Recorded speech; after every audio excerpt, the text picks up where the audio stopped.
The broadcast is now starting. All attendees are in listen-only mode.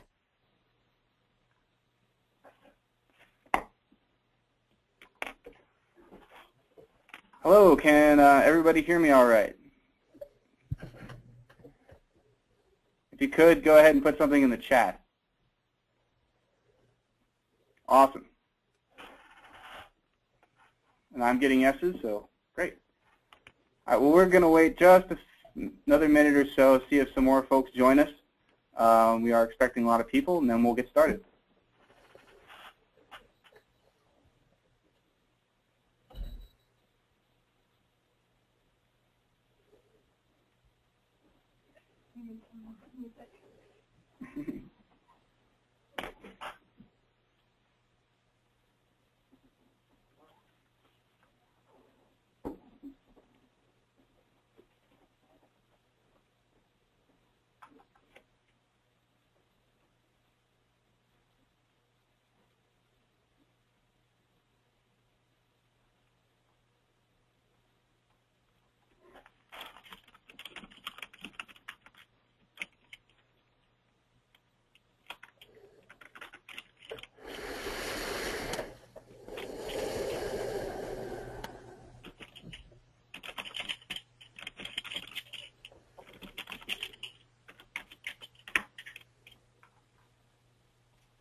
All right, Nick, it's 3 after. You want to go ahead and get started? Sure. Okay. So we'll go ahead and get started, and some folks will join us as they come. So I want to first of all thank everyone for joining us for estimating cover crop nitrogen and choosing organic fertilizers for your farm. My name is Milo Petrozello, Education Program Staff at the Ohio Ecological Food and Farm Association, and I will be your moderator this afternoon. We are very excited to have Nick Andrews of Oregon State University Extension with us this evening to share the organic fertilizer and cover crop calculator that he developed with Dan Sullivan and Jim Julian. The calculator is available for free download from Oregon State University Extension's website. It predicts nitrogen release from cover crops and organic fertilizers and allows cost comparisons of different organic fertilizer programs. Nick will explain the research behind the nitrogen mineralization models used in the calculator and demonstrate how you can use the calculator to save money and match fertilizer programs with crop nutrient requirements. Nick is Oregon State University's Metro Area Small Farms Extension Agent, serving Multnomah, Washington, and Clackamas counties. He specializes in horticultural crops with a focus on vegetables and organic production and has conducted applied cover crop research. This event is part of a series of webinars and educational programs offered by OEFFA and the Cuyahoga Valley Countryside Conservancy. You can find this and other specialty crop block grant webinars, as well as information on upcoming webinars and other education programs on OEFFA's website at OEFFA.org and the Countryside Conservancy's website at cvcountryside.org. Support for this webinar is provided by the Ohio Department of Agriculture with funds from the USDA Specialty Crop Block Grant Program. Because we have a large crowd, the audience will be muted. Instead, I will building questions with the goal of capturing what people want to ask in the time permitted. If you have a question, please type it into the question box on your screen. Please feel free to submit questions as they come to mind. If you have a point of clarification, I will interject it during the presentation. Otherwise, I will hold questions until the designated question period, which will come during the middle and at the end of Nick's presentation. Now, without further ado, I'll pass it on to Nick Andrews. Thanks very much, Milo, and thanks for the invitation to present this work. The project has been a lot of fun, and there's been several agricultural professionals and organic farmers in Western Oregon who've started using the calculator over the last several years, so it's a great honor really to share it with you guys in Ohio.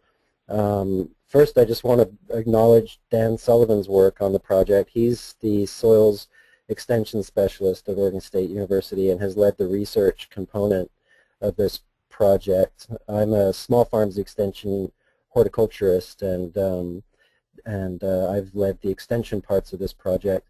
We've been able to do this because of an ongoing partnership that we've got with Oregon Tilth, who's an organic certification agency based here in Oregon, and they do certify some folks in Ohio as well, and then also a grant from Western Region SARE, Sustainable Agriculture Research and Education. Got a couple of slides just about the context of nitrogen management and the big picture.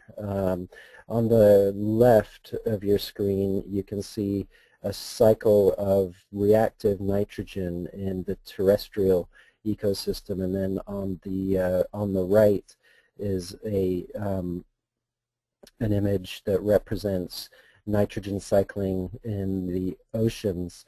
All of the red nitrogen coming into the cycle on the left represents nitrogen that's fixed by human processes, whether it's fossil fuel burning or industrial nitrogen fixation, which is largely the Haber-Bosch process for manufacturing synthetic nitrogen fertilizer.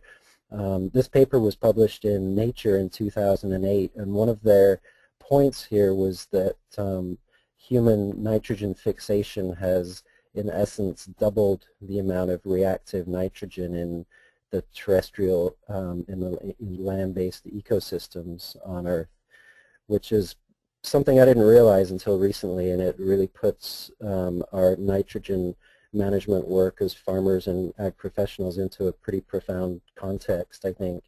A year later, several scientists got together and published this paper in Nature, and they identified 9 planetary boundaries, and their goal was to identify measurable indicators of ecosystem health. And it's the spider web design is pretty intriguing. The inner circle, the inner green circle, represents what they consider to be a safe operating space for humanity, for sustainability on planet Earth moving forward. And these factors that are highlighted in red are indicators, measurable indicators that that they reviewed in the publication. And the rate of biodiversity loss is one of the indicators that's well beyond what they consider the safe operating space. And so is climate change. Excuse me. So is climate change, which we hear a lot about, but I was really surprised to learn that nitrogen, the nitrogen cycle, is considered to be well outside that safe operating space. So one of the ways that as farmers that we can take advantage of natural nitrogen fixation is by increasing the use of legumes in our rotations. And it's the rhizobium, this image here is legume roots, crimson clover roots, and that's the nodulation that we're all familiar with. You can slice those nodules open and check whether they're active. They'll have a sort of a pink or reddish color if they're active, and this is a nice electron micrograph picture of the rhizobium bacteria in that nodule. It's those bacteria that manage to fix atmospheric nitrogen at room temperature and normal atmospheric pressure, which is in stark contrast to the industrial nitrogen fixation, which is about 400 degrees Celsius and 200 atmospheres of pressure. Fertilizer use represents nearly 30% of the energy use in agriculture, and a large portion of that is nitrogen fixation, industrial nitrogen fixation. So from an energy point of view, we can become a lot more efficient by taking better advantage of legumes in our rotations, and that's really the context that we developed the calculator in. The OSU Organic Fertilizer and Cover Crop Calculator is available free online, and this is the website. And Milo, you should have received an email from Milo I think it was late yesterday or early today, with a couple of handouts. And if you've had a chance to print those off, we'll work through some scenarios with the calculator in a few minutes here. But in general, the tool, it's a spreadsheet-based tool that incorporates mineralization models for nitrogen. And it allows you to compare the nutrient value and cost of cover crops, organic fertilizers, synthetic fertilizers, and compost. And the work to develop the calculator was, in addition to Western Sara and Oregon Tilth, it was also sponsored by those 4 companies, Stutzman Fertilizer, Concentrates, Wilbur Ellis, and Bridgewell. So one of the main challenges that we face in the spring is we're looking down at a beautiful cover crop, and we know it's got some sort of nitrogen value to our following crop, but we don't know what the application rate is, how much biomass is there. We always know that, or have some idea of application rate when we're applying fertilizers. We don't have a guaranteed analysis. What's the total percent nitrogen, phosphorus, and potassium in the cover crop? And we don't know how much of that total nitrogen is going to mineralize and become plant-available nitrogen, or PAN, as the cover crop decomposes. So these are 3 of the challenges that we tried to address with the calculator. One thing that we found in our work was that cover crops are a cost-effective form of nitrogen for organic growers especially. These prices, these are the range of prices that I've seen in Oregon for urea, as far as dollars per ton, over here between $500 and $1,000 per ton over the last several years. And that price varies a lot with the price of natural gas. And then over the same time period, we've seen these sorts of prices for processed chicken manure. Urea is a 46% product, and all of that, or 46% nitrogen product, and all of that nitrogen is essentially plant available.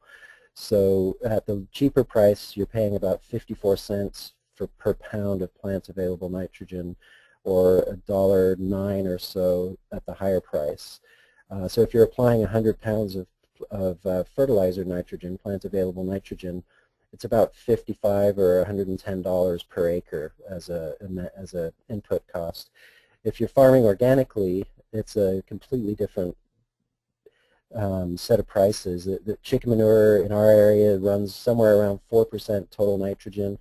Roughly half of that nitrogen becomes plant available as it decomposes over the first few weeks or month after application. So you end up paying between 5 and 6 plus $6 or more per pound of plant available nitrogen. So this, if you're applying 100 pounds of N, that really adds up, $500 to $600 or more per acre.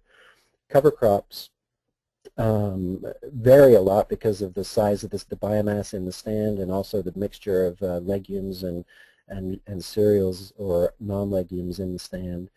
But if you attribute all of the costs of cover cropping, including seed, labor, fuel, tractor depreciation, etc., we've seen prices of between $1 and $3 per pound of plant available nitrogen from a pure legume cover crop stand. And if you only attribute the cost of the seed, then that price comes down to 50 cents or $1.50, 50 cents to $1.50 per pound of plant available nitrogen. So those prices are clearly competitive for organic growers, and in some cases I think they're also competitive with urea. On the left is a photo of a rye, vetch, and pea canopy from a couple of years ago in the spring, right before we were incorporating it. And then on the right is a picture of an oats and vetch canopy. They both had similar ratios of cereals to legumes in the mix. I don't know if you can tell very clearly, but the stand on the left with the rye, vetch, and peas had quite a lot of legume in it, and the stand on the right has some legume. There's a little bit in the foreground there, but not a whole lot. It was pretty much oats dominated. And in my experience, oats seems to establish a little more quickly. I'm sure a lot of you have a lot more experience with growing cereals than I do. but it seemed to establish a bit more quickly in the fall than rye, and it was more like a little bit more likely to outcompete the legumes, which were slower to establish. But a lot of the growers I worked with in the first couple of years would have thought that that stand on the left, that oats and vetch stand, would have given them quite a bit of fertilizer value. When we ran the numbers and analyzed the cover crop, we found that this 20-inch canopy of rye, vetch, and peas provided about 60 pounds of plant available nitrogen fertilizer value, and the stand on the right only provided about 10 pounds of nitrogen, so pretty negligible when in the big picture. So that difference is important, and that's why we wanted to be able to recommend field sampling techniques so that organic farmers can credit cover crop nitrogen. The calculator doesn't do everything for you by any stretch. First of all, you need to take a soil test and figure out what your fertilizer recommendation is, and then you sample and analyze the cover crop in a lab, in a soils lab or plant analysis lab, and then collect the fertilizer prices and guaranteed analyses of the fertilizers that you want to use from your distributor. In the calculator, we're just using the guaranteed analyses that are on the fertilizer label, and then you're ready to use the calculator. And it'll help you predict cover crop and fertilizer plant available nitrogen with the models. I'll explain that a little more. And it'll also help you compare the costs of cover crops and fertilizers and select the most effective and balanced fertilizer program to meet your crop needs.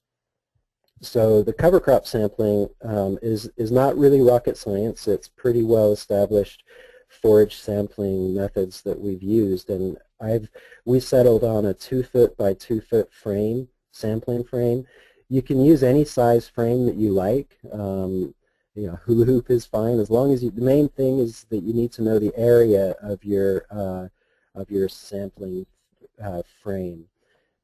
If I'm in a fairly short or non-viney stand like this crimson clover, then I tend to work the frame down through the stand like that, and then cut all of the plants that root within the frame. That's critical. You want to cut the plants that root within the frame because you're trying to get an estimate of the amount of biomass per unit area. And then put those in a bag, and that's what you end up with one quadrat that's been sampled. Usually we sample about 4 quadrats per field.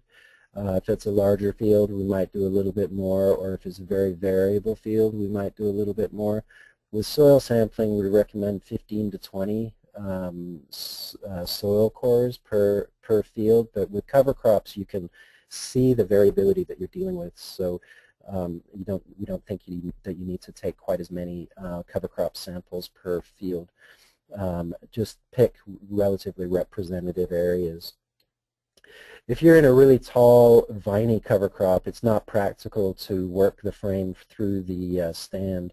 This is a little bit of a sloppy job I was doing in this picture, but I try to knock down the cover crop as if I was a roller crimper or something like that going through the field, and then lay the cover crop, or lay the sampling frame on top of the cover crop, and then cut through the cover crop like I'm showing here, and undercut it and put it in a bag, and then move on to the next areas. And really, whatever method you're using, you're just trying to get a representative sample of the cover crop biomass. And sometimes we've used BCS tillers with a sickle bar mower on the front, or some sort of a mower like that to mow down an area of cover crop, and then we measure the area that we mowed down and sample a larger area.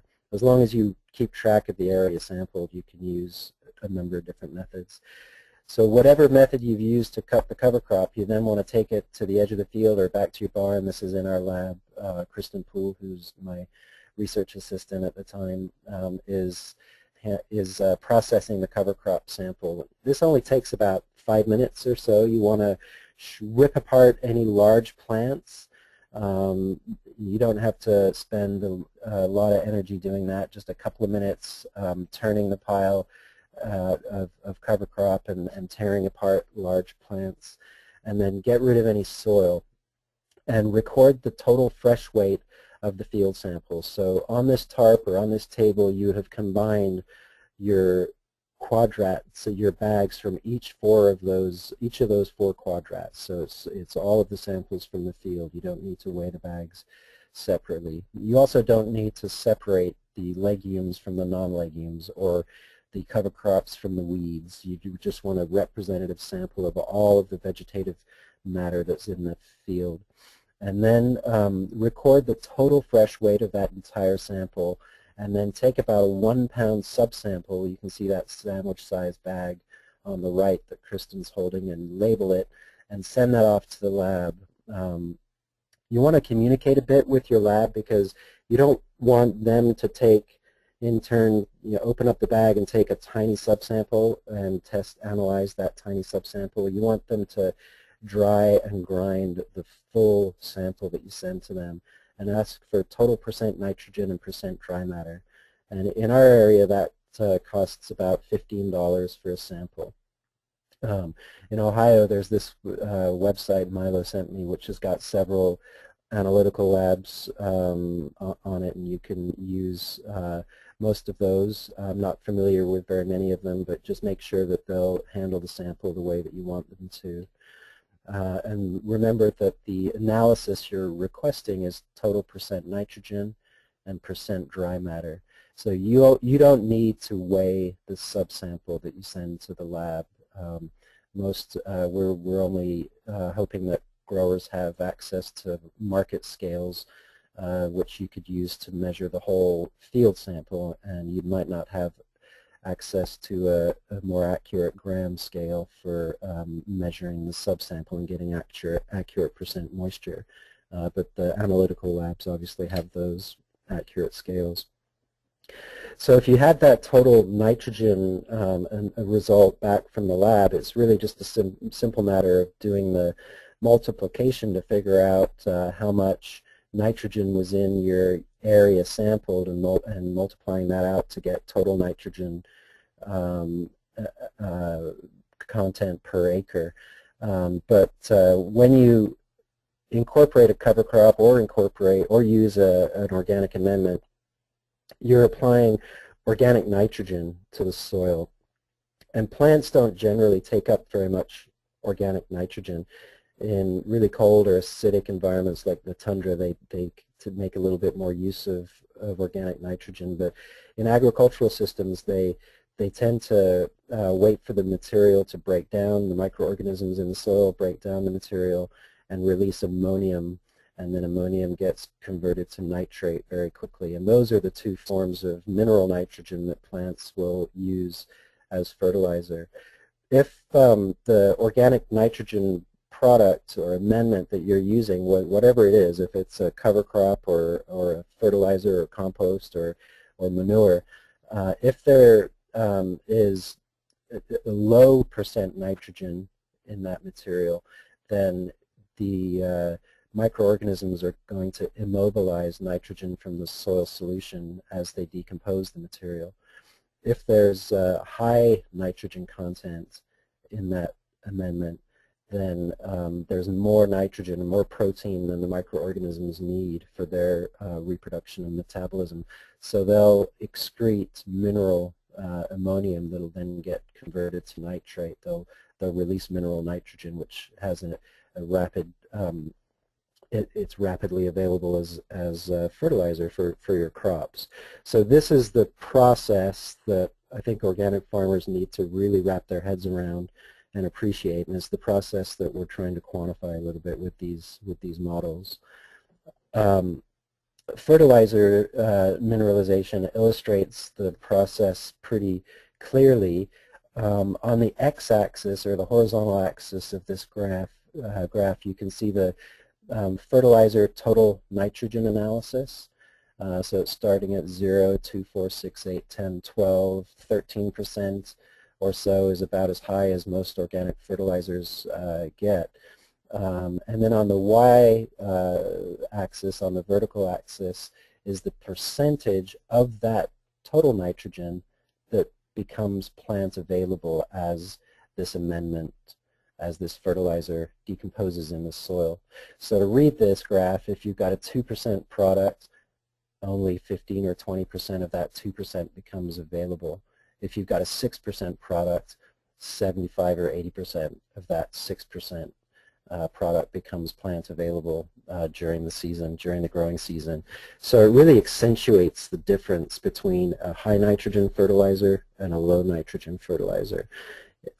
We tested, well, Dan Sullivan actually did a lot of this work before I started working with Extension, and he tested lots of types of manure and compost, yard debris, and then we started to collect several high nitrogen specialty products and also tested those.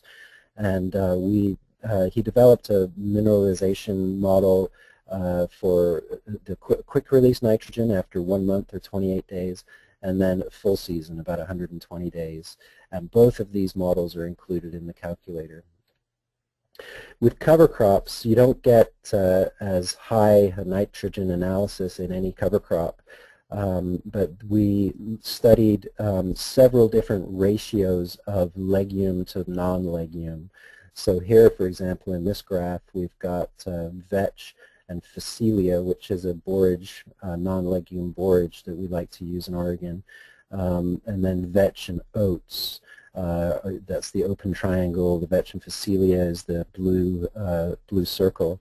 The graph on the left is the snapshot at 28 days. So, and then the graph on the right is the snapshot at 70 days. Again, on the horizontal x-axis, we have total percent nitrogen, and on the y-axis, the vertical y-axis, we have percent plant available nitrogen expressed as a percentage of that total N.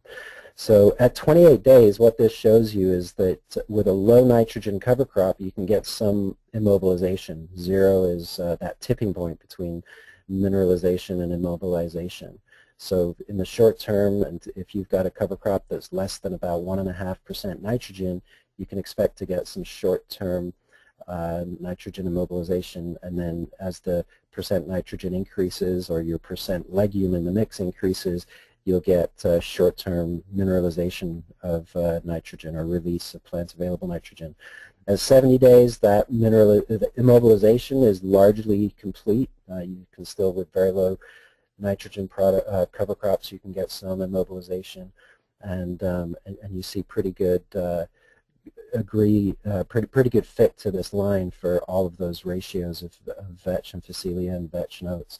This line isn't something that Dan and I came up with. It was a model published in 1991 by Vigil and Kissel, this is the citation, Soil Science Society of America Journal, 1991. And our data fit that, our 70-day mineralization data fit that model pretty well. So we've included this, this model in the calculator. We've verified that for Western Oregon conditions.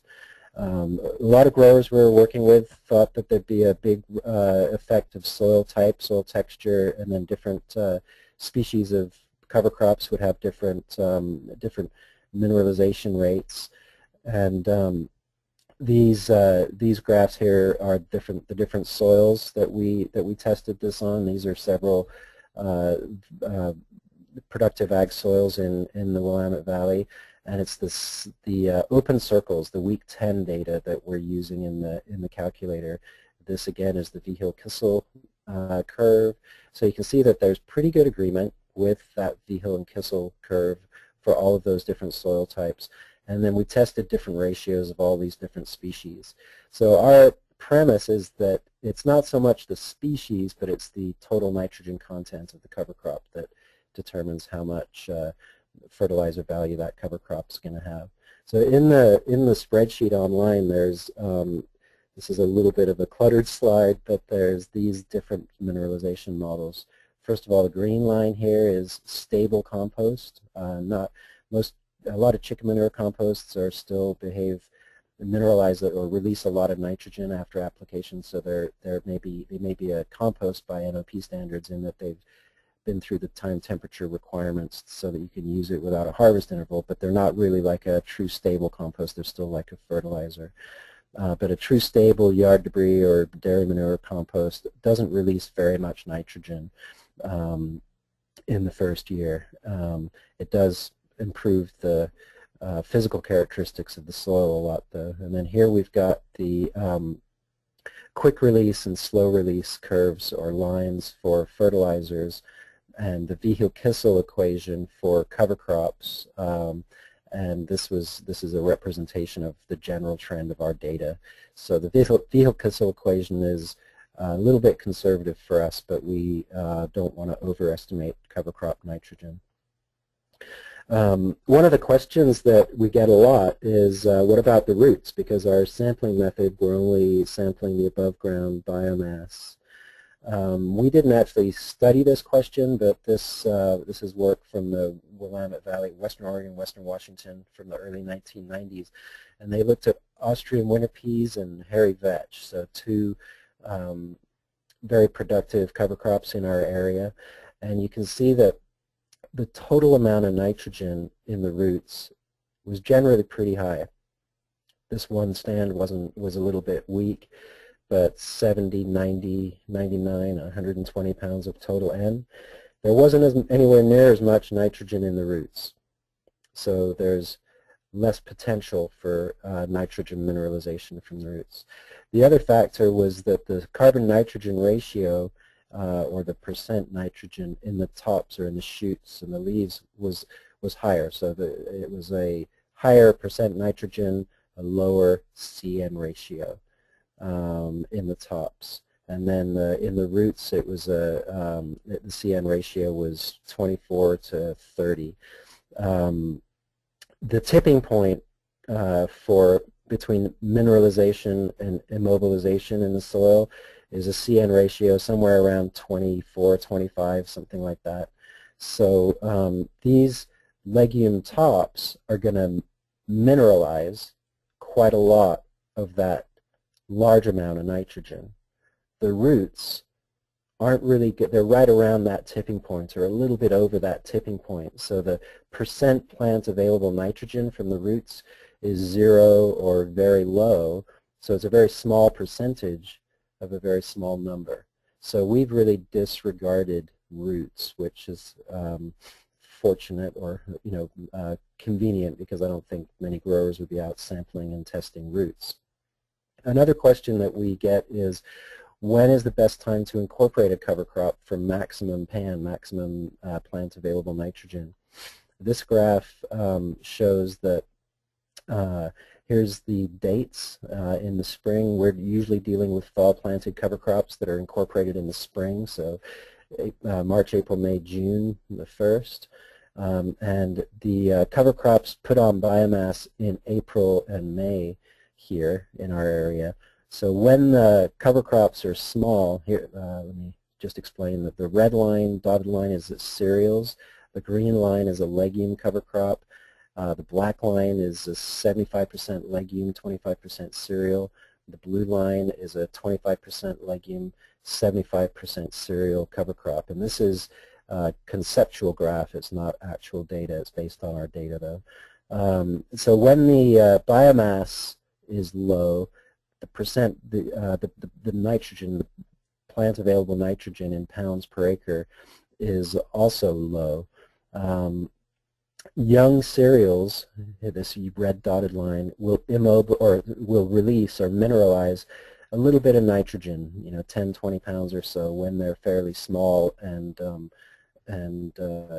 green and lush. But as they mature, they get a higher carbon-nitrogen ratio, and they start to immobilize nitrogen. Legumes, on the other hand, when their biomass is low, they're not contributing much nitrogen. But as they put on vegetative growth and enter the reproductive phase just before flowering, this is where buds form, they reach their optimal fertilizer value. So we've seen several fields where we've got 80 to 100 pounds of fertilizer value from a pure legume stand. And then legume cereal mixes are somewhere in between. One of the interesting things we found in our results was that it doesn't take much legume in a mix to reduce the risk of immobilization. So I think it's a good idea to, even if you don't need a lot of extra nitrogen in your fertilizer program, to at least include some legumes in the mix to avoid that nitrogen immobilization. Hey, Mike, or Nick, one quick thing. Yeah. Does mowing the cover crop before incorporation expedite the nitrogen mineralization? Yeah, that's a good question. I don't have any data on that on no-till. There needs to be some more work on that. I think that I expect that it would slightly reduce the percent plant available nitrogen that would be available, but I don't really know how much that would, what sort of factor or correction factor you'd want to use for that. We haven't been able to get no-till systems adopted very much here. I know it's a lot more popular on the East Coast, but I'd love to see some work done on that. I'm sorry, I can't really answer that accurately. This is the cover crop website, or the calculator website, and if you just go, this is the web address is smallfarms.oregonstate.edu/calculator. If you click on this link, you download the calculator. There's two spreadsheets, a small farm and garden version, which does square foot calculations, and then the per acre calculator. I'm going to revise the small farm and garden one to include cover crops. It only includes fertilizers right now. And then we've got the quick guide and record sheet, which Milo emailed to you, and we'll go through some exercises with that. And then cover crop sampling instructions, which is a PDF that goes through how to sample the cover crops, which I've already discussed. And then there's this new Pacific Northwest Extension publication that Dan and I put together, which goes into quite a lot of detail about the research that we've done. And then this additional link has some other webinars and papers that we've published on this work. This is the cover of the extension publication. When you click on to download the calculator, yeah. Can I interrupt you real quick? I'm sorry. Yeah. You earlier in that previous slide, when you were talking about percentage of legume, you said 25%. Yeah. Do you mean biomass or seed planted? I mean biomass. Yeah. Okay. And those earlier slides where we had an oat stand that didn't have a lot of legume, there was a lot of legume seed in that seed mixture, but for some reason that fall the oats just jumped right out of the ground and outcompeted the legumes. So in all of this work we're talking about final biomass of the stand right before you incorporate it. Thanks for that. So this, when you click to download the calculator, we've got this registration form, and we use that we're just trying to get an idea of who's using the calculator. There's no charge to download it. And you don't have to, there's no required fields. If you want to stay anonymous, that's fine, but it helps us to estimate the value of this project.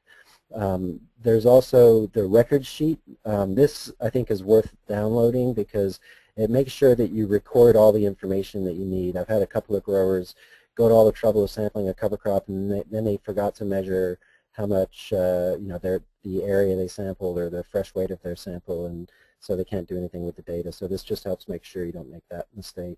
And then if you want to run the economics and see what the cost of your nitrogen is, you can fill out this part of the worksheet. Milo, I'm going to run over a little bit on this part of the presentation, perhaps, but not by long, I hope. Okay. So these are the handouts that Milo sent to you. On one side of the handout is the quick guide for sampling cover crops. So hopefully that's intuitive, and it would spur your memory of the conversation that we've just had about sampling cover crops. And then this quick guide walks you through how to use the spreadsheets. And if you want to use that, follow this kind of flow chart as we're using the Excel spreadsheets. We can you'll probably be a little bit more familiar with how it works. A little bit about impacts or value to the growers, though, and then I'll run a couple scenarios with the spreadsheets. David Brown is one of the he's really taught me a lot about organic farming, the realities of it, and he's a really quantitative guy. He likes to measure things, and he has about 80 acres of organic fresh vegetables he sells directly to consumers, but also a lot to Organically Grown Company, which is a big wholesaler out here. He's been able to reduce his fertilizer bill quite a bit, up to 60% by working with Dan and he still gets great yields. He's a really well-respected farmer and has good-looking fields, and uses the calculator to evaluate his cover cropping program. And he's really realized how valuable the cover crops are to him, so he's incorporating them as much as he can into his rotation. Kristen Poole on the left is my research assistant again. She's actually just left to start a master's degree about a year ago. And Scott Latham on the right there is the farm manager at Savion Organics in the Portland area. It's a 20-acre organic fresh vegetable farm. They're one of the biggest CSAs in Oregon with 400 members, and they also supply 25 restaurants. He's really a fantastic cover crop grower. You can see the biomass there. It's all the way up to his shoulders. And he found that he wasn't giving their cover crops enough credit for the nitrogen that they were providing. They used the calculator and found they were getting about double what they thought they were. So now they're not applying any nitrogen to their head lettuce. They're growing all their own nitrogen for head lettuce and saving about over $250 to about $275 an acre on fertilizer. And then they're reinvesting those savings into additional nitrogen fertilizer for their broccoli. So it's that kind of site-specific decision-making that is really gratifying. That's great. Scott really gets it with nitrogen management and cover crop management, so they're getting higher broccoli yields than they were. Overall, from those that registration form, we can look back and see who's downloaded the calculator, and then make some assumptions about if a small percentage of the people that register to use it actually do use it. We can get some idea of the value of the calculator. So far, about 2,400 people have registered to use the calculator. About 36% farmers, 39% other ag professionals like extension agents, distributors, that sort of thing, conservationists, and then the rest are students and gardeners. And right now we're estimating somewhere around $2 million a year annual economic impact. I won't get into the details of how we estimate that unless there's somebody online that wants to know more. A couple of ways that ag professionals have been using the calculator. One is the Organic Equip program. Soil and water conservation districts and NRCS have been using it to develop organic nutrient management plans, and I've started doing quite a few workshops like this with organic farmers that are getting those cost share programs. And then extension and extension agents, professors, university professors and researchers have been using it a little bit in their program and telling us that it's a pretty useful tool. So that's all very exciting. And I wanted to give a little bit of time now. I'm actually doing pretty well in time for questions and comments at this point. Nick, do you want to just go ahead and keep moving and we can do questions at the end? That way, if people only have an hour, we can get through all of it. That sounds great. Yeah. I'll just go add to that Nick and I spoke, and he's open to staying a bit later, so we will make sure we get questions answered if you have them. Thanks, Milo.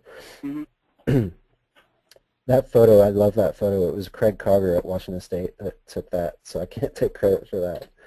I think it was cereal rye in the winter. So here's the record sheet. You want to download or make sure you keep track of all this information. I'm just going to go right past that because you can look that up later, download that later, and the economic sheet that I already mentioned. So you sample your cover crop, process it a little bit on a tarp, weigh it and send the sample off to the lab for total percent nitrogen and percent dry matter. Those results have come back. We get them back in a couple of days. So you've sampled the cover crop right before you're going to incorporate it and fertilize and plant crops a few weeks later. So what do you do next? You download the calculator, grab these quick guides, and when you download the calculator, I'm going to use the per acre version of the calculator. And I don't know if can you see that red box going off and on as I toggle back and forth. I'm going to guide you around the calculator using those animations.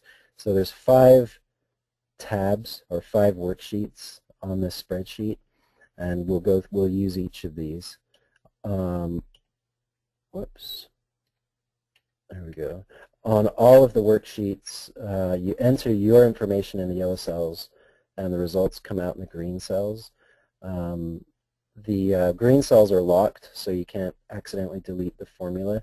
If you want to reformat the spreadsheet, the code to unlock it is beavers, OSU beavers.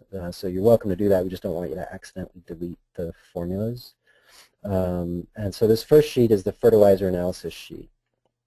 And this is where you enter your guaranteed analysis from the fertilizer label. So this is these are generic materials and that are pretty typical values for our area. But what you want to do is refer to the guaranteed analysis on your fertilizer label for the actual products that you're using. This is total nitrogen in column B, and then phosphate and potash in column I and J, and other nutrients all the way to the right of the spreadsheet. We include micronutrients as well. The one thing that's not on the label that you need to enter is the total % dry matter of the product. And don't get tied up in knots about this. Most bagged, especially bagged fertilizers, are somewhere around 90–95% dry matter. It doesn't make a lot of difference to the PAN estimates, the mineralization estimates, if you're somewhere around 90 or 95%. So you can just enter 95 or 90, something like that for most bagged fertilizer products. It does make quite a bit of difference if you've got a wet manure that's maybe 50 or 60% dry matter, so that's really why we had to include that. All of our mineralization work is done on a dry weight basis. The guaranteed analysis and fertilizer labels is on an as-is or fresh weight basis, so that's why we have to be able to convert back and forth between fresh weight and dry weight. So once you enter that, the total % nitrogen and the % dry matter of the material, you get these nitrogen or plant available nitrogen PAN estimates. So let's say we're trying to decide whether or not to use a new fertilizer. It's we've got an analysis of 5% total N, 3% phosphate, and 3% potash. So you enter the 3 and the 3 for phosphate and potash are expressed as plant available phosphate and potash, so we don't have to do any modeling of that. It's just the nitrogen that we have to model. So we enter 5% total N here. It's a 95% product. And the next 2 columns estimate the quick release. This is the 28-day release. So 49% of that 5% becomes plant available after 28 days or 1 month. And then 64% of that 5% becomes plant available after a full season. Don't be fooled by the apparent accuracy here. These are estimates, but the calculator formulas kick out a very exact-looking number. I like these columns that express PAN as pounds of nitrogen per 100 pounds of amendment on an as-is basis. So if you apply 100 pounds of this fertilizer, you've got about 2.5 pounds of fertilizer value after a month and about 3.2 pounds of fertilizer value by the end of the season. So really the plant is seeing this fertilizer as instead of a 5% product, by the end of the season it's seeing it more like a 3.2% product. And I like to think of it that way. It's easy to keep straight. The next sheet that I go to is the cover crop analysis worksheet. And this is where you enter the information from your field sampling, your cover crop sampling. So we've got 2 fields here. One field had common vetch cover crop in it, just a pure legume stand. The other one had a cereal rye and common vetch mixture, so cereal legume mixture. I sampled 4 frames, as I said, so that's 4 square foot times 4, 16 square foot sample area. And then the fresh weight of those samples I kept the same, just to illustrate a point here. And these are pretty reasonable fresh weights. We got less than this or more than this quite regularly. So 8 pounds of fresh weight. You can see you only need about 1/10 of a pound accuracy. So an ounce scale is good enough for at this stage. So market scales are really good, have plenty of accuracy for weighing the cover crop biomass. So the next two columns are the results from the lab. The common vetch came back at 3.5% total nitrogen. The rye vetch came back at 2.5% total nitrogen. And just for illustration purposes, we'll say they were both 22% dry matter. So the only thing that varied between these two stands is the total percent nitrogen, and those are pretty representative samples or examples. You can see you get about 170 pounds, nearly 170 pounds of total N from the vetch, 120 from the rye vetch, about almost 80 pounds of plant available N from the common vetch, and about 35 or 40 pounds from the rye vetch. The next sheet that I go to is your costs. We call it your costs, and if you're cost sensitive, you want to spend a few minutes on this. And I'll walk you through it, but it takes a couple minutes the first time. Once you've entered your costs, it only takes a second to update them from the next year or for the next field. You start with your seed. So this is the common vetch from the previous slide. You entered common vetch field there. That field name carries over here. So this is the common vetch field, and then over to the right here would be that rye vetch field. So they paid 70 cents a pound for seed. They used 70 pounds of seed. If you use a pre-blended mix of seed, just include that as species 1. If you buy separate seed, then put species 1, species 2, species 3, and then a price about how much per acre are you spending on inoculant. And then down here you can add your fuel cost. It's gone up a bit now, but $2.85 a gallon for fuel, $9 an hour for labor, and then you start putting in you fill out these drop-down menus for your equipment. So if you use a tractor-driven spin spreader or a drill drop spreader or handheld spin spreader, you just select the appropriate piece of equipment. And then we worked with Jim Julian, the ag economist, on this to ask questions that are easy for you to answer.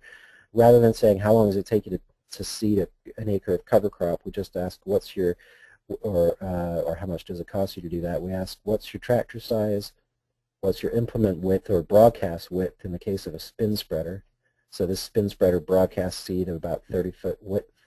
And then how fast do you drive? You might have to look up in your manual your gear ratios and the ground speeds, but you can find that out without too much trouble.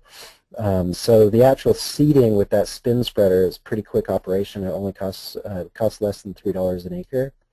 And then did you incorporate the seed as a separate operation with a harrow or not? If you did, in this case they did, so they went back with a frame harrow, a 12-foot harrow, 70 horsepower tractor, 4 miles an hour, and then they irrigated it once. This includes the cost of setting up the pipes, so your second irrigation is not as expensive as your first irrigation. And then, so that's all of the establishment costs. And then in the spring, when you're tilling and incorporating the cover crop, what's your first tillage activity and what kind of equipment do you use? Your second tillage activity, your equipment, and in each of these cases the tractor size, implement width, and driving speed. And we got room for 3 tillage operations. And then so you can compare apples to apples with cover crops and fertilizers. You also want to put down your application method for fertilizers. So in this case they're using a manure spreader, and then there's room behind that drop-down menu to enter tractor size and speed and broadcast width. So that's the your costs spreadsheet. It does subtotal the costs of each of those activities in this column here, and then those costs are linked into the other spreadsheets so that you can compare your fertilizer and cover crop costs. So the next sheet is the cost comparison sheet. This is where you enter your fertilizer price per pound. So divide by 2,000 if you buy it by the ton tote, or 50 pounds if you're buying 50-pound bags, and you enter those in the yellow cells. We do have room for several, for some synthetic fertilizers if your operation you've got some conventional acreage. And then immediately you can see what's my cheapest form of nitrogen, for example, or phosphorus or potassium or whatever other nutrient that you're interested in. So here you can see that at these prices, it looked like feather meal was the cheapest nitrogen source, and then this new fertilizer was one of the cheapest, but not really competitive, not quite competitive with the feather meal. Pretty competitive with the chicken manure, though. They're all quite a lot more expensive than urea at 40 cents a pound, which is, yeah, 40 cents a pound. I can't remember the ton price on that right now. And then the cover crops, by comparison, if you're attributing all of the cost of cover cropping, so fertilizer or seed cost, labor, fuel, tractor depreciation, the nitrogen in that common veg stand, that 79 pounds of nitrogen, is costing about $1.34 per pound. What was it, I think nearly 40 pounds of nitrogen plants available in the rye vetch is costing you about $2.86 a pound. If you're only attributing the cost of a seed, then that vetch provided nitrogen at about 65 cents per pound of plants available nitrogen. So that's even competitive with urea. But even if you're attributing all of those costs, it's clearly cost competitive with organic fertilizers. So the next place I go that ties everything together is the nutrients provided sheet. And the first thing you do here is you scroll down to row 32 down here, and you enter your fertilizer recommendation. So this farmer wants 100 pounds of fertilizer nitrogen, plant available nitrogen, by the end of the during the full season, 50 pounds of phosphate, and 50 pounds of potash. So I'd normally go back to the cost comparison sheet and then look for the cheapest nitrogen, phosphorus, and potassium. So if you look at the individual, let's see, feather meal here is the cheapest source of nitrogen. Bone meal is the cheapest source of phosphate, and muriated potash is the cheapest source of potassium or potash. The blended, or the manure fertilizers, the chicken manure and this new fertilizer, are also worth keeping in mind, though, because all of the full cost of the fertilizer is included here in this column for plant available nitrogen, and then the full cost of the fertilizer is included here in the phosphate column and the potash column. So if the fertilizer is providing more than one nutrient, it may end up being a cheaper fertilizer program if you need all of those nutrients at those ratios. We had to set the calculator up that way because we don't know what ratio of nutrients you need, what your fertilizer recommendation is. So I go back now to the nutrients provided sheet, and literally here you just guess how much chicken manure is it going to take for me to provide 100 pounds of N, 50P, and 50K. So 3 tons, 6,000 pounds. Let's see what that does. It gives close to 100 pounds of N, 120 pounds of phosphate, and 120 pounds of potash. So it's too much phosphate and potash, but just about the right amount of nitrogen. And what does it cost? Go back to the cost comparison sheet, and you can see then that application rate is linked to the cost sheet. So it costs $720 an acre. That's a very high input cost. And then the fertilizer application cost was almost $3, so somewhere around $723 an acre to apply that chicken manure. Okay, so what if we want to go back to the bone meal, feather meal, muriated potash program and fine-tune it, so our rates, so that we get just the amount of NPK that we need. And you just guess again on the rates until you get the right results, because these calculations are instantaneous. And at about 250 pounds of bone meal gives us the phosphorus we need, 100,000 pounds, half a ton of feather meal gives us the nitrogen that we need, and 85 pounds of muriated potash gives us the potash that we need. So we're really right in the range. That's pretty precise match to our fertilizer recommendation. What did that cost? A little bit more than the chicken manure program, $730 an acre, let's say. So 6,000 pounds of chicken manure supply excess, good nitrogen, but excess P and K for $723 an acre. a few more dollars per acre, and we're not over applying phosphorus and potassium. But we forgot about the cover crop. So go back to the nutrients provided sheet. You've already entered the cover crop data here in the cover crop analysis sheet. Go back to the nutrients provided sheet, scroll down, click on that drop-down menu for your cover crop field, and select your cover crop. When you do that, the 79 pounds of plant available N comes over and credits your fertilizer program. So now all you need is 20 pounds of N, 50 pounds of P, and 50 pounds of potassium. So let's go scroll up and just try that chicken manure again. Instead of 6,000 pounds, about just a little over a ton and a quarter gives us enough phosphorus and potassium.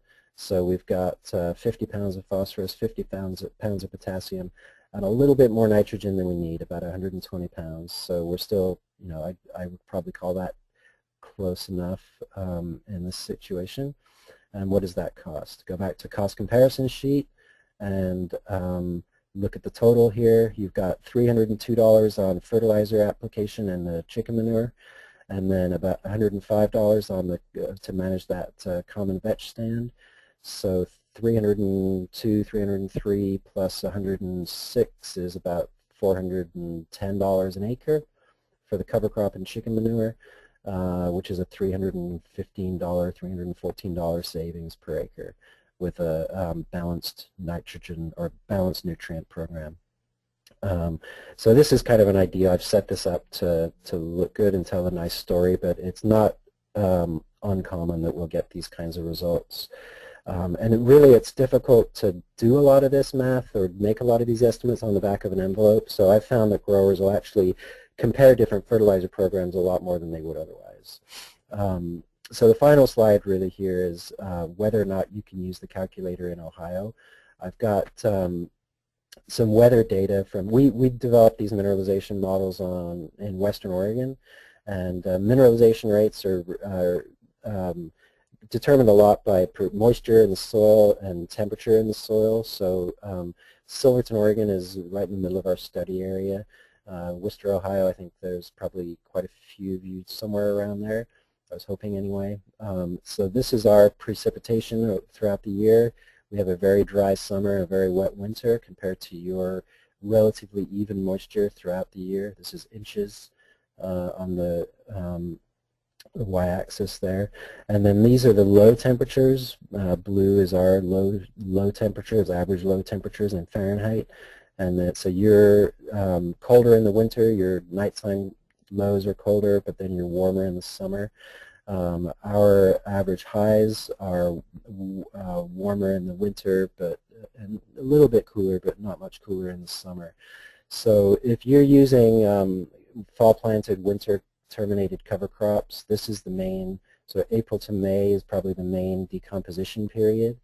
And our work was all done in irrigated systems, so I suspect that we're okay with this difference.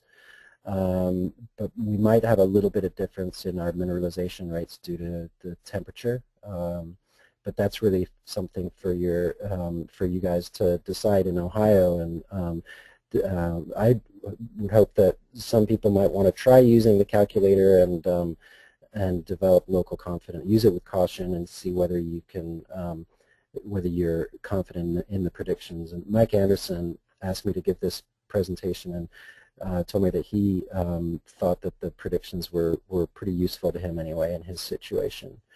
So with that, that's all I had for slides, and wanted to open it up to questions or discussion.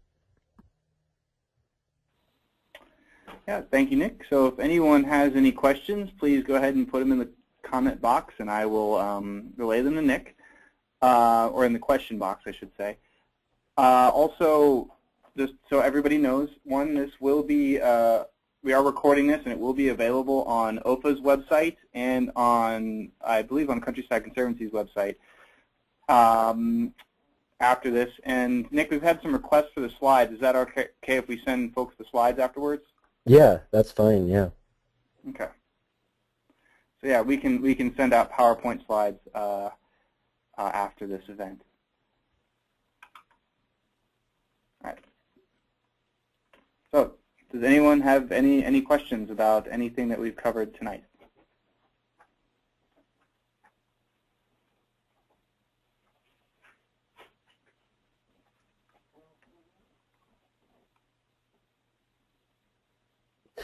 If you have questions that come up later, please feel free to contact me.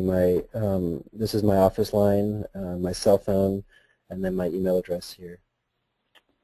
Mike, here I'm getting some questions here. First of all, thank you. And have you had any experiences with highly diverse cover crop mixes? We've stuck mainly with 2 or 3 species mixtures in our work. Part of the reason for that was that we were initially thinking that we had to separate the species, so we didn't want to make it too complex. But we compared the results that we got from the separated species that we sent to the lab for analysis to the bulk samples where we did not separate the species, and we got really strong correlations between those 2 methods.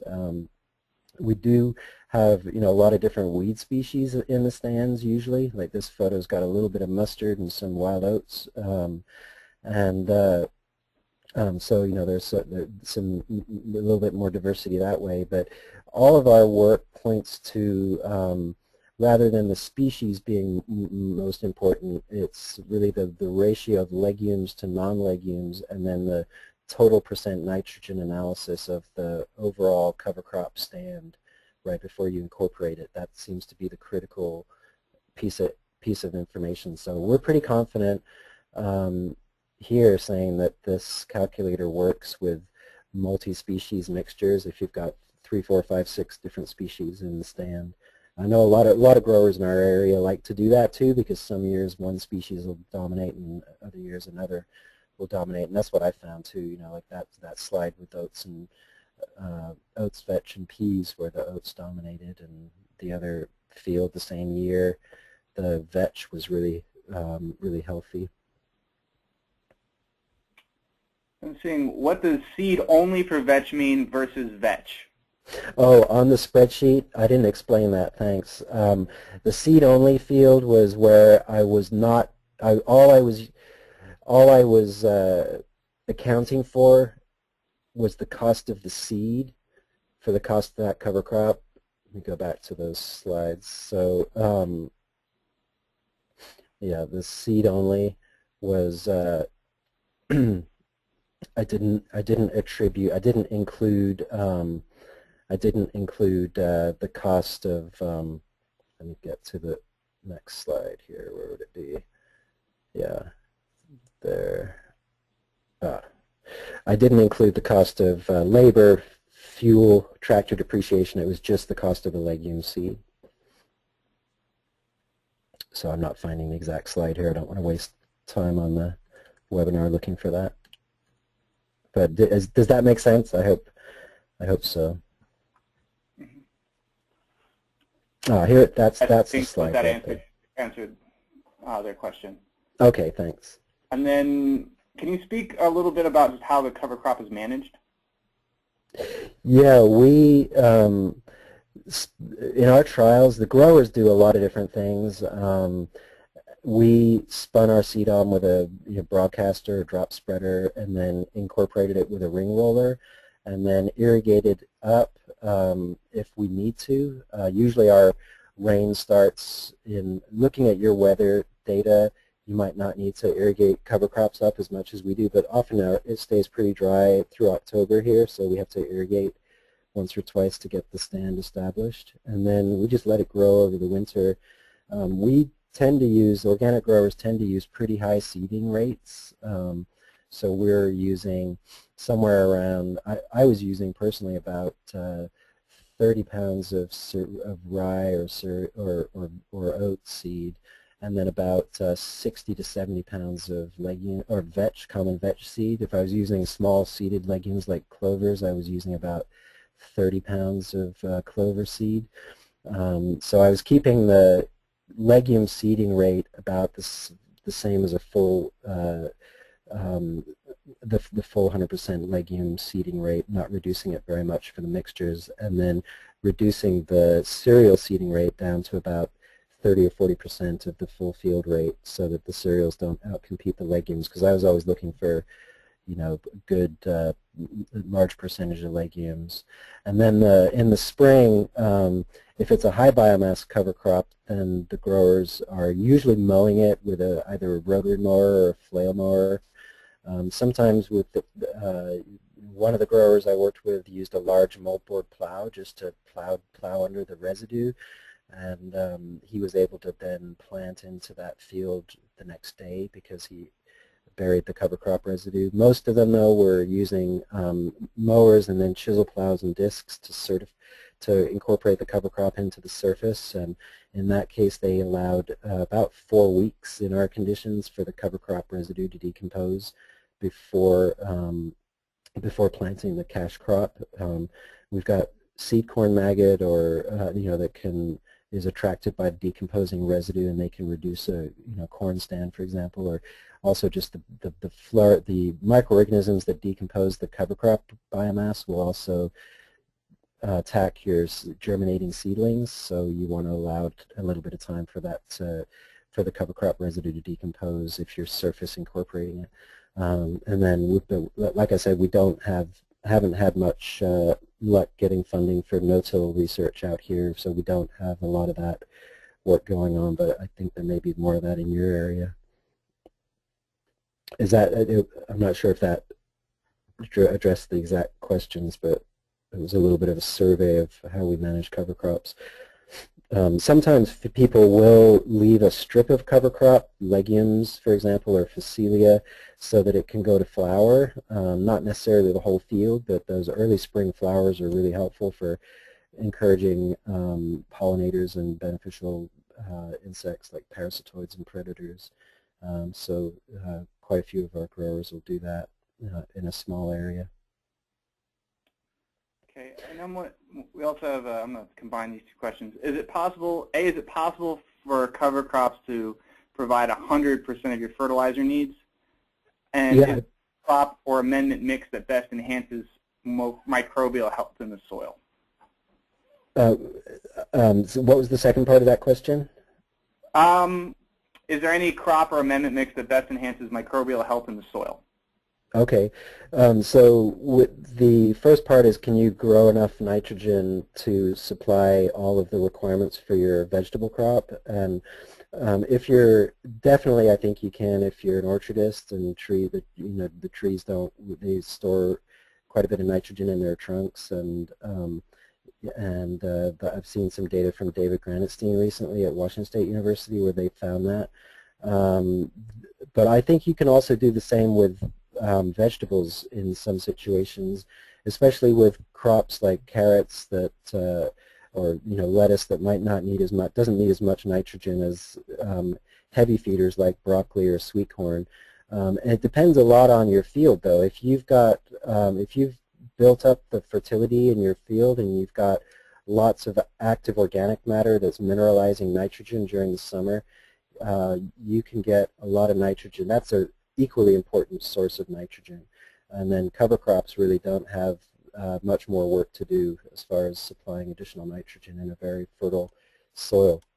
So I think definitely with the combination of nitrogen mineralization from soil organic matter in a well-established organic farm and cover crops, you can grow enough nitrogen. And I would go out on a bit of a limb and say that with caution you could even get enough nitrogen from those two sources for a heavy feeder, heavy high nitrogen crops like some of the brassicas or sweet corn. But I wouldn't do that without sort of testing out the idea first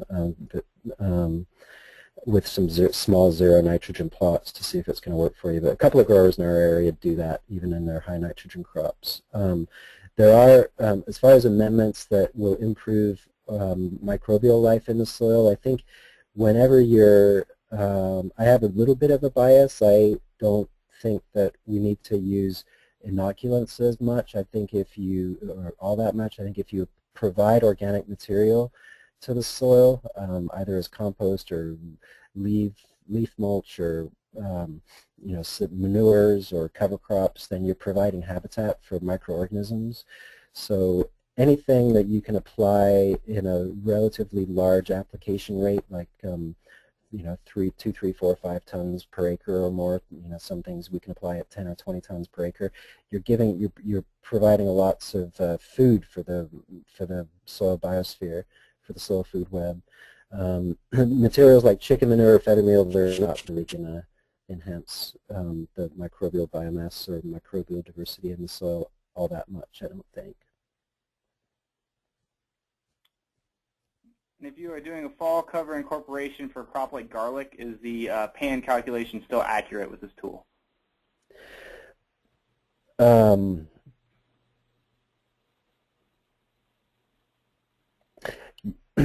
think that's a good question. We did all this work in the context of spring incorporated cover crops.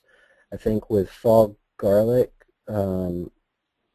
if you've got a fertile soil, the soil will have been mineralizing nitrogen all summer, and then if you've grown a legume in that site as well over summer, you're going to get quite a lot of rapid nitrogen release if you've got enough soil moisture. So I think that the calculator would slightly underestimate nitrogen release from the cover crop in the fall. And I think in that kind of situation with fall planted brassicas or alliums, it's pretty, you know, I think it's pretty easy to get enough nitrogen without a lot of supplemental fertilizer if you've been able to build the soil fertility over a number of years, and then if you've been able to grow a good legume cover crop if needed. Do you have any advice for growers when space is at a premium to work in cover crops into a tight vegetable crop season? Yeah. Yeah, and this isn't anything I've come up with. It's the first guy that told me about this was John Eveland at Gathering Together Farm, and Josh Volk at Slowhand Farm in Portland does the same thing on a sort of medium scale and a very small scale. And they, you know, we have a wet spring, so a month in the spring is precious, and it's difficult sometimes to allow 1 month for the cover crop to decompose. So what both of them do, John uses a silage chopper, and he takes the above ground biomass off the field. He uses the silage chopper, dumps it into a wagon, and then just moves it off of his earliest fields. Doesn't do it to every field, just his earliest vegetable fields. And then he actually composts it, but I think you could also apply that those cover crop foliage just directly to the field, where you're not going to need to work the field up quite as early for a later planted crop. Josh does the same thing on a hand scale. He's got about a 2-acre farm, and he just cuts it with a weed whacker by hand and then composts it. Then they're both able to disc up that field and till up the field and work in the stubble and the roots and plant vegetables the same day. The other approach was Joe Siri at Siri and Son Farms, and he's the guy that he's got a much larger organic farm, about 250 acres of organic fresh vegetables, and he inverts the soil with the moldboard plow and buries the cover crop residue in a sort of a lens down in the soil, and is able to disc his plowed field and then plant within a day or two as well, and you know, save time in his rotation. I hope that addresses the question. But the opportunity cost of cover cropping is a challenge. I know, you know, often you could grow a cash crop at that time. Even in our climate, we can grow lots of overwintering vegetables. So organic growers are really having to make the choice to prioritize improving soil health in order to make windows for their cover crops. And to some extent, we can apply mulches or compost or organic residues like separated dairy solids and that sort of thing, you know, where we don't have a window of opportunity for cover cropping. But usually it's cheaper to grow the cover crops if you disregard that opportunity cost. And almost every organic grower I'm working with is actively composting where they can. All right, Nick, I have one more question here. This grower writes, and this is a little different than nitrogen, but trying to control Canada thistle, we left soybeans and sowed cereal rye after bean harvest. We had incorporated 2 tons of chick manure prior to rye planting. We plan to mold bore plow this in the spring to put pressure on the thistles. We will allow the rye to get too tall to mineralize the nitrogen, but we are really going after the thistles. We are relying on the 2 tons of manure to establish the following corn crop. Can you please comment on this thinking? Yeah, so were they growing the rye that was after bean harvest, so it was being planted in the fall for an overwintered cover crop, is that right, Milo? That would be my interpretation, yes. Okay. Yeah, I mean, the perennial weeds are difficult. I don't know. I think that a thick cover crop stand, what's his name, David or Dan Brennan, is down in Salinas Valley in California, and he works with the USDA ARS, and he's got some good data that shows that high seeding rates in cover crops are cost effective, even though seed can be expensive, or legume seed can be expensive, are cost effective for organic growers because that rapid establishment of the cover crop outcompetes weeds and reduces weed seed pressure. I think with perennial weeds it's a little different, so that's a little bit more difficult job. But I think I think that sounds like a good approach. I think sometimes if you've got a really bad thistle patch, you want to, it might be, in that kind of scenario, I think sometimes it's justified to repeatedly till up that field and kill those thistle patches and starve the roots of the carbohydrates from the photosynthesizing thistle plants so that you can get on top of it. And that's not good for soil health, I know, but that might be, if you don't have a big risk of erosion, that might be something that you would need to do. But the approach that you describe is the other approach, which is planting the cover crop to outcompete the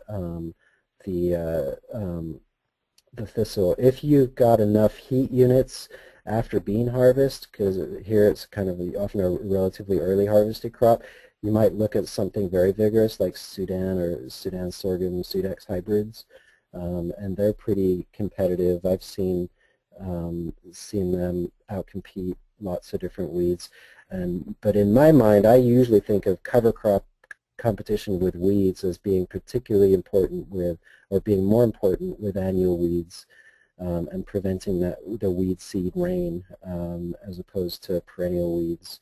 But I'm not a weed specialist, so that's just my opinion, and I don't have a huge amount of data that I'm familiar with to back that up. But I would look at Brennan's work on seeding rates.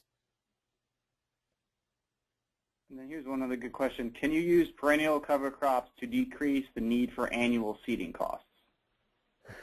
Helen Attow from Montana has done some work on that, where she uses living mulches, perennial living mulches, and then she plants vegetables into that. And she did that work in Montana, which is a lot drier than we are, and a lot drier than you are.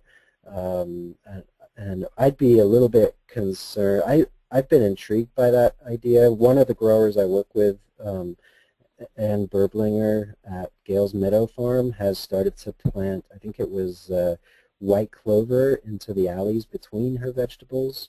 And she has permanent raised beds in her, I think it's about a 12-acre organic vegetable farm. And she was able to manage that with small mowers and weed whackers, I believe, and hand hoeing. It doesn't seem to be too aggressive. And I think that's a really neat, a really intriguing idea. and but I haven't had a lot of experience. Helen Attow is actually doing some work at Oregon State University now. She's working with Alex Stone, who's the vegetable specialist here. And her last name is Atthouwe. That's Atthouwe. And she's really helped. She's a farmer and a commercial farmer, and has also been an extension agent in Montana. Now she's just recently started working with Alex.